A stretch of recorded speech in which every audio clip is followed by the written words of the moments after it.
Hello दोस्तों, कैसे हैं आप सब। एक बार फिर स्वागत करता हूं आपके अपने चैनल मिस्ट्री हिंदी में। आज हम ऐसे देश के बारे में बात करने जा रहे हैं जो कि हमेशा से न्यूज़ में बना रहता है, कभी अच्छे कामों के लिए तो कभी लोकतंत्र की हत्या के लिए। दोस्तों, हम लोग चाय को पीते हैं लेकिन इस देश में चाय को खाया जाता है। यहाँ के लोग बहुत ही सेल्फिश होते हैं, इनको अपने देश से कोई लेना देना नहीं है। दोस्तों, हम बात कर रहे हैं पड़ोसी देश म्यांमार की। तो चलिए निकलते हैं म्यांमार के शानदार सफ़र पर। इसका पूरा नाम रिपब्लिक ऑफ म्यांमार है। इस कंट्री की कुल पॉपुलेशन 5 करोड़ 50 लाख है। यह आबादी के लिहाज से 26वां सबसे बड़ा देश है।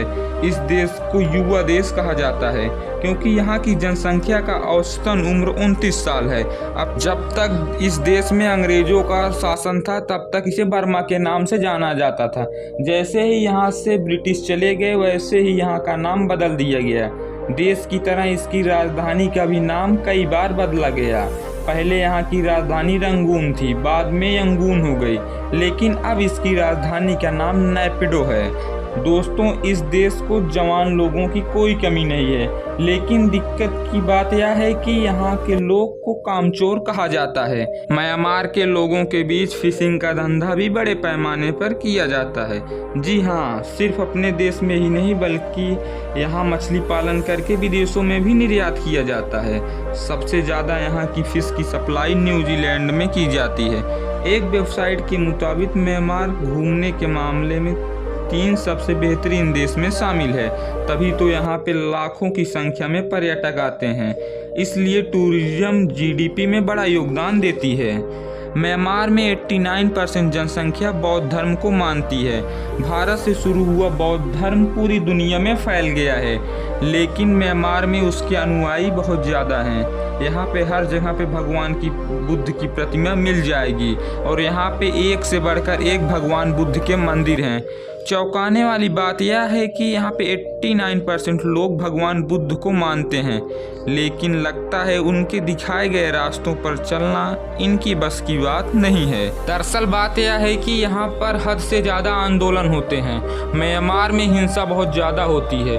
म्यांमार के लोगों के बीच लुंगी पहनना सबसे कॉमन है। यहाँ पे हर दूसरा इंसान आपको लुंगी पहनता दिख जाएगा। यहाँ के लोगों का मानना है कि यह इतना कंफर्टेबल ड्रेस और कोई नहीं है। इतना ही नहीं, आजकल यहाँ पे ऑफिस में भी लोग लुंगी पहनकर जा रहे हैं। दुनिया भर की बात करें तो यहाँ खाने के मामले में बहुत सस्ता है। यहाँ बड़े से बड़े रेस्टोरेंट में 100 रुपये के अंदर भरपेट खाना खा सकते हैं। तो दोस्तों, ऐसे तो दुनिया भर में चाय को पी जाती है, लेकिन म्यांमार के लोग चाय को खाते हैं। जी हाँ, आपने बिल्कुल सही सुना। दरअसल बात यह है कि यहाँ की नेशनल डिश चाय की पत्ती से बनती है, जिसका नाम लहपेन थोआक है। इसमें पत्ती को सड़ाया जाता है और खाया जाता है। जब खाने पीने की बात हो ही रही है तो आपको बता दें कि म्यांमार दुनिया का एकमात्र ऐसा देश है जिसका अपना नेशनल बियर है। जी हाँ, इस बियर को म्यांमार बियर कहा जाता है क्योंकि इसका फ्लेवर बहुत ही अलग होता है। वैसे तो म्यांमार में 90% जगह पे म्यांमार बियर मिल जाएगा। क्या आप यकीन कर सकते हैं कि म्यांमार में काऊ यूरिन थेरेपी का इस्तेमाल होता है। मतलब कई लोग यहाँ पे गाय के यूरिन का यूज अपने आप को ठीक करने के लिए करते हैं। म्यांमार का सबसे बड़ा इनकम सोर्स एग्रीकल्चर है। यहाँ की 40% आबादी किसान है। यहाँ पे तरह तरह के अनाज उगाए जाते हैं और कई ऐसे देश एशिया में हैं जहाँ अनाज का एक्सपोर्ट किया जाता है। साथ ही यह देश नेचुरल गैस का भी निर्यात करता है। चीन सपोर्ट करता है और यही वजह है कि इनकी इकॉनमी बची रहती है।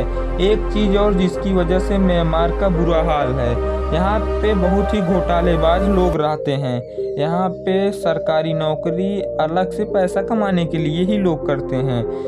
2012 में इसे सबसे ज़्यादा भ्रष्ट देश कहा गया। तो दोस्तों, क्या आपने कभी भी म्यांमार को विजिट किया है तो हमें कमेंट बॉक्स में बताएं, और वीडियो अच्छी लगी हो तो लाइक कर दीजिए, और ऐसे ही इंटरेस्टिंग वीडियो देखने के लिए हमारे चैनल को सब्सक्राइब कर लीजिए। धन्यवाद।